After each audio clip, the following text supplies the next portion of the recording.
મહુવાના ASP Anshul Jain તેમજ Mahuva town police દ્વારા 1,10,00,000નો ભારતીય બનાવટનો વિદેશી દારૂનો જથ્થો ઝડપી પાડ્યો હતો.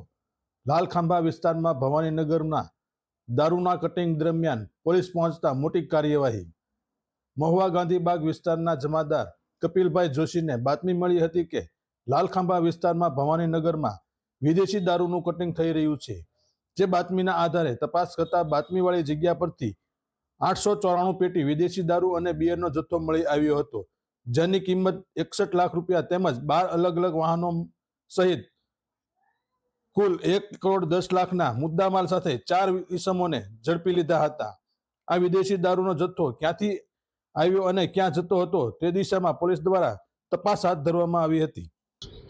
મહુવા ટાઉન પોલીસ સ્ટેશન વિસ્તારમાં Mahuva town police station team સવારે પેટ્રોલિંગમાં હતી, જ્યારે એમને બાતમી મળેલ અમારા મહુવા ટાઉન પોલીસ સ્ટેશનમાં કામ કરતા અનામડ હેડ કોન્સ્ટેબલ કપિલભાઈ બાબુલાલ જોશી એમને બાતમી મળેલ કે ગેરકાયદેસર વિદેશી દારૂનો જથ્થો મહુવા ટાઉન પોલીસ સ્ટેશન વિસ્તારમાં રાખવામાં આવેલ છે, જેની ખરાઈ કરતા અને સર્ચ ઓપરેશન ઓર્ગેનાઇઝ કરવામાં આવ્યું.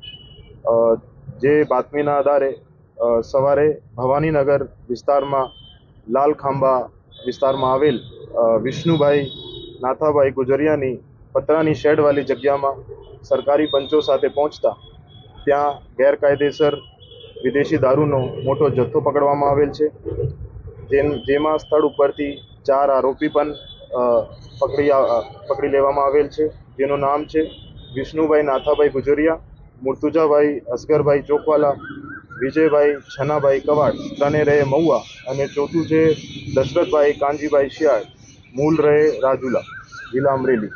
આ 4ની ધરપકડ કરવામાં આવી છે અને સ્થળ ઉપરથી ટોટલ જે કુલ મુદ્દામાલ છે નાની મોટી બોટલો ગણીને કુલ 23,480 નંગ બોટલ અને 894 નંગ દારૂનો પેટીનો એક મોટો જથ્થો કબજે લેવામાં આવેલ છે, જેની કુલ કિંમત 61,47,828 રૂપિયા છે. આ સિવાય સ્થળ ઉપરથી 12 વાહનો કબજે લેવામાં આવેલ છે, જેમાં એક આઈશર ટ્રક છે, 3 સ્વિફ્ટ ગાડી છે, એક ઇકો ગાડી છે, 2 બોલેરો છે, 2 અશોક લેલેન્ડ દોસ્ત છે અને 3 મોટરસાઇકલ છે, જેની કુલ કિંમત 48,50,000 રૂપિયા છે. આ સિવાય આરોપીઓ પાસેથી 4 મોબાઈલ કબજા લેવામાં આવેલ છે, જેની કિંમત 15,500 રૂપિયા છે. ટોટલ કુલ મુદ્દામાલ જે કબજે લેવામાં આવ્યું છે એની કિંમત 1,10,13,328 રૂપિયા છે. અને આ કેસ જે છે Mahuva town police station team દ્વારા સફળ તરીકેથી કરવામાં આવ્યું છે અને હાલ સુધી મહુવા ડિવિઝનનો આ સૌથી મોટો કેસ છે.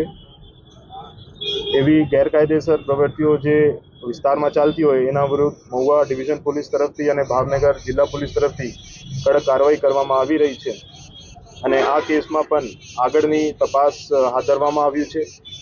જેટલા પણ આરોપીઓ આ ગુના સાથે સંકળાયેલા છે એની ધરપકડ કરવામાં આવે છે. હાલમાં કઈ ક્યાંથી માલ આવ્યો હતો અને ક્યાં કોને કોને દેવાનો તેને જે માલ છે એ નાની મોટી બોટલો અલગ અલગ જગ્યાની છે. અમુક જે માલ છે પંજાબ બાજુનો છે, અમુક મહારાષ્ટ્ર અને દમણ દીવ બાજુનો છે. તો એના માલની ખરાઈ કરીને એના જે એન્ડ સુધી પહોંચવામાં આવશે.